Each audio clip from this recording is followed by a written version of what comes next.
Yeah. Yeah.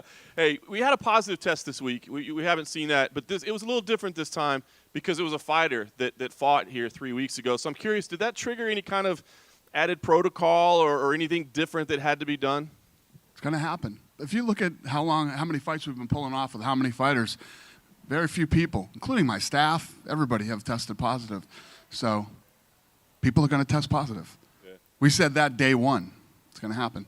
I think the question was because he fought here a couple weeks ago. Obviously, he would have been negative at the time or wouldn't have been able to fight. But does that make you do anything different, or there added steps? It means he went somewhere in between then and now, and he picked it up.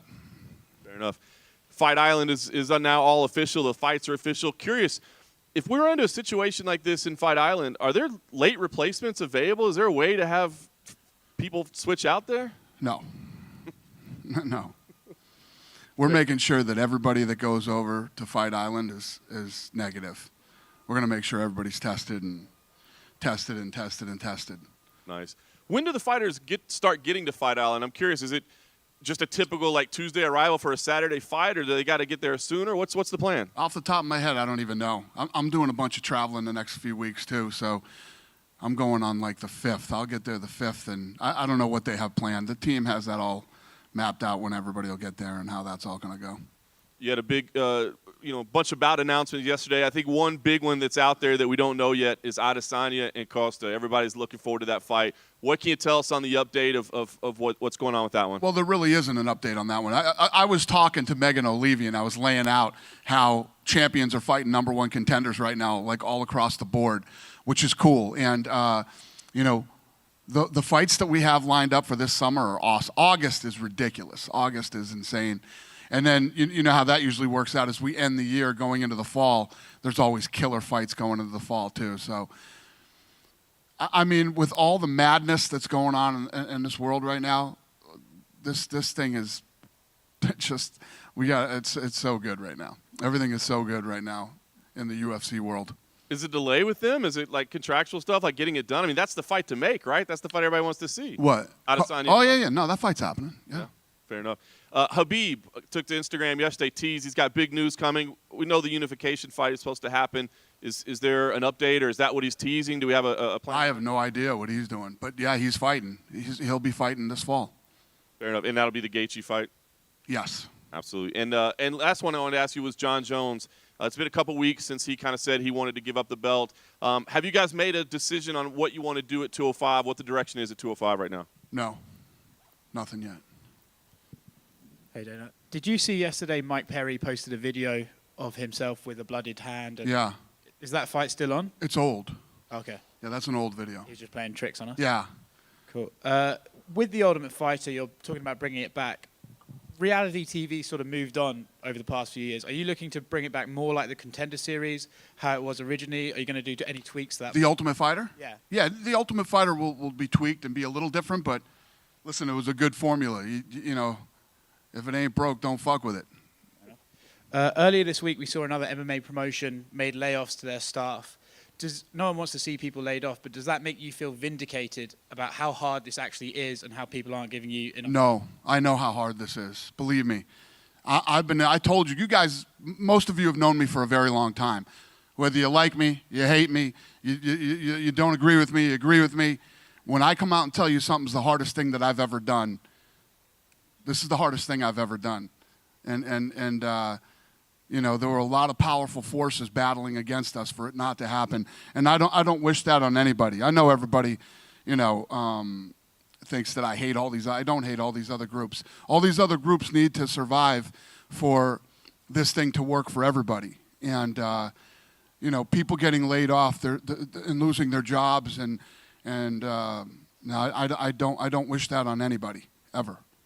This is somewhat of a depressing question, but the COVID numbers are sort of going up across the country. Do you guys have a contingency in plan if there's another lockdown later this year? Yeah, I told you guys going into this thing, I'm always thinking about what's next. And one of the frustrating parts about this whole thing is, you know, 4 months, I keep telling the story. I was telling it again this morning. 4 months ago, I could have told you anything about this business, where we were going, what was going to happen. I don't know. I don't know now. So all I do is sit around and strategize and try to plan. And I'm planning for a second shutdown, that it will happen again. I'm always thinking about the worst. What's the worst thing that it's like when you hear these guys talking about when they train, they like to put themselves in the worst positions they could possibly be in. You know, that's how I look at this business too. What is the worst position we could possibly be in? You know, and my number one goal is always I don't want to lay off any of my employees, and I don't want fighters sitting inactive and not being able to compete. And you know, when you're a professional athlete, you have a very small window of opportunity, a very limited amount of time. You know, we get into all this money shit and the stuff that's going on right now. Everybody acts like this is a fucking career. This isn't a career. This is not a career. This is an opportunity. Anything can happen at any given moment. Knee can blow out. You're back. You're this. You're that. COVID-19. You know, who the hell knows what is coming down the pipeline? So you have to take every opportunity that you can get. If there was a second lockdown in the United States of America, would it be possible that you could just move essentially the whole company to Abu Dhabi for like months at a time? I don't know. Even Abu Dhabi shut down when this thing happened.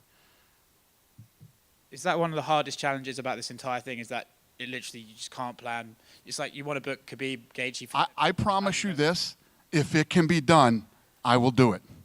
Thanks, Dana. If it can be done, I will do it. I was just curious to hear, like, I know you guys are planning 4 events in Abu Dhabi for the next month, but the plan is like keep going back and forth, Abu Dhabi and Vegas? What's the question?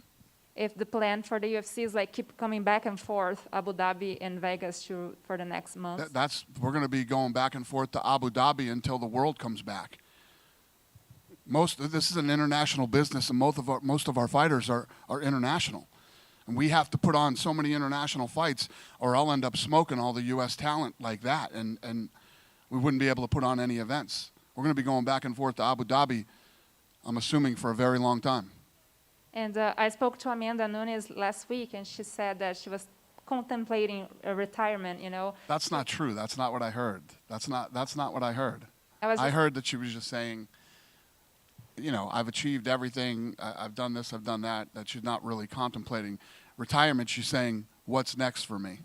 Well, I did like a 1-hour interview. Well, you would know better because there's definitely no language barrier between you two. So yeah, maybe the language barrier is between me and her.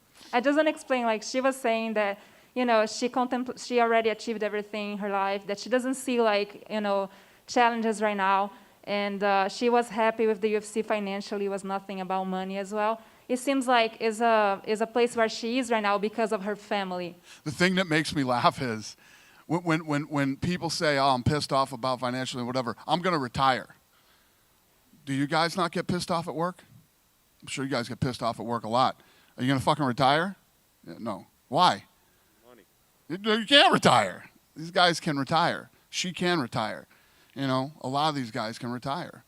You know, I hope she doesn't.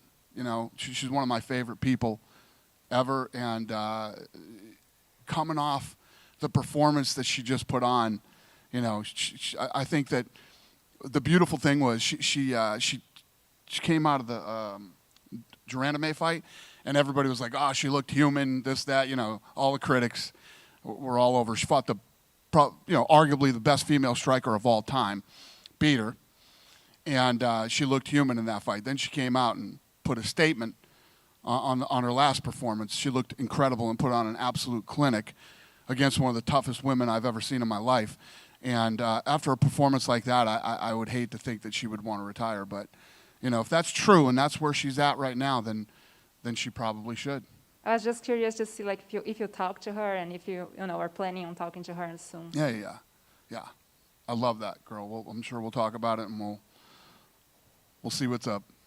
I'm just going to give her some time. You know, they're having a baby, and you know, she's got a lot of cool things going on in her life. I think she's at the point now.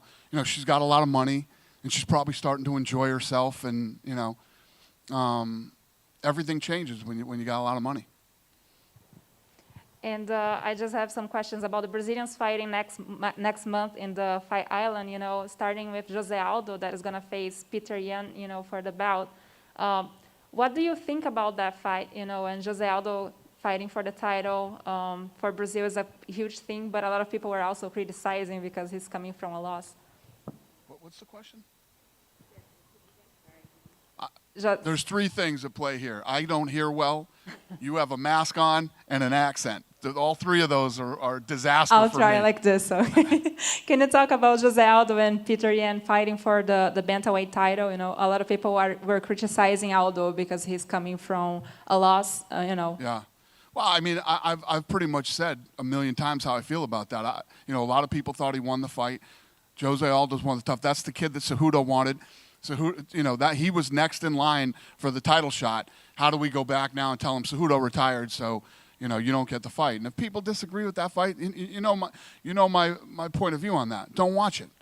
Don't watch the fight if you don't like it. Aldo's been around forever. The guy's a warrior. And to say that Aldo doesn't deserve anything is ridiculous. What does it represent to him, though, if he gets, a second belt at this point in his career? What does that mean to him? It's huge. I mean, I guess everybody would be wrong then, wouldn't they, that he didn't deserve the title shot. So, if he goes in and gets absolutely dominated and it's a one-sided fight and Aldo gets destroyed, then they were right and we were wrong, and, it happens. We also have Gilbert Burns fighting for the title against Kamaru Usman. What do you expect from the fight? I expect that fight to listen. I've become an Usman fan. You guys remember when Usman came out and gave that was 30% tonight or whatever percentage he said, and I went off on him that night. Ever since that night, the guy's been an absolute stud. The Colby Covington Usman fight is one of the best fights of the year, and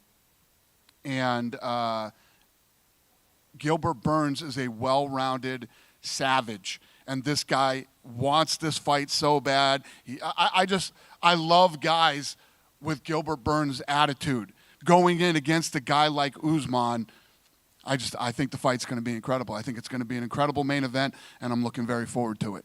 My last one is Davidson Figueiredo against Benavidez, like a rematch that, the first time he didn't make weight. Are anything in place to make sure that he's going to wait this time? I mean, there's only so much we can do to make sure that somebody's coming in on what we weigh them. We stay on top of them. We make sure that if they need help, they're connected with the UFC Performance Institute and getting help from them. If they need help with food, we got Trifecta. We have all these things in place that can help these guys, but they have to want to help themselves and they have to work with us. And the only thing to do in this position was to make this fight again. And Benavidez is another guy who's a great guy, has been around forever. The decision was to do the fight again. And so hopefully everything goes right this time. Thank you. Thank you.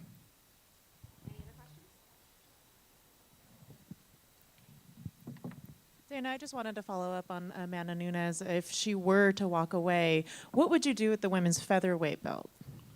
Would there still be a featherweight division? Probably not. What about for bantamweight? Would there? What kind of timeline? Yeah, that one will would you still give be her? there. What kind of time? I literally just told the guys the other day to build that division. Let's get it. Start signing girls. Let's start building that division. And now my girl's talking about retirement. So apparently we got to get on the same page and figure this thing out. How long would you give Amanda to work things out before you decided to? She can do whatever she wants to do. She's the queen. She can do whatever she wants. She's got nothing. She's having a bit, like I just said, she's having a baby. She's got all these great things going on in her life right now personally. And professionally, she's done anything that I've ever asked her to do. I mean, to go from, Ronda Rousey to her, it's actually been a joy working with the women in that division, I haven't always seen eye to eye with Holly Holm's people, but Holly Holm is one of the nicest human beings on planet Earth. So dealing with that division has been awesome. And back on the COVID instances, in case there is another lockdown, have you been able to speak with the Nevada Commission at all to say, hey, this model that we've had here has worked, and would this be something that they would allow to keep in place? It would be interesting to see. Thank you. Be interesting to see. I mean, going in, you knew we were going to do it right. I mean, who thought we weren't going to do it right and we wouldn't, do everything we can? It's like I said, when you look at a lot of these other sports and you guys and other people try to compare us to the other sports, you can't compare us to the other sports. By the time we're done with Fight Island, we'll be in 10 fights or more. These guys haven't even put on a game yet. You know, look at how safe it's been done. I know at first, a lot of people were scared and a lot of things. Do you guys feel scared coming to these things anymore? Do you feel like you're ever, you know, and the athletes, our employees, everybody, we take care of our people.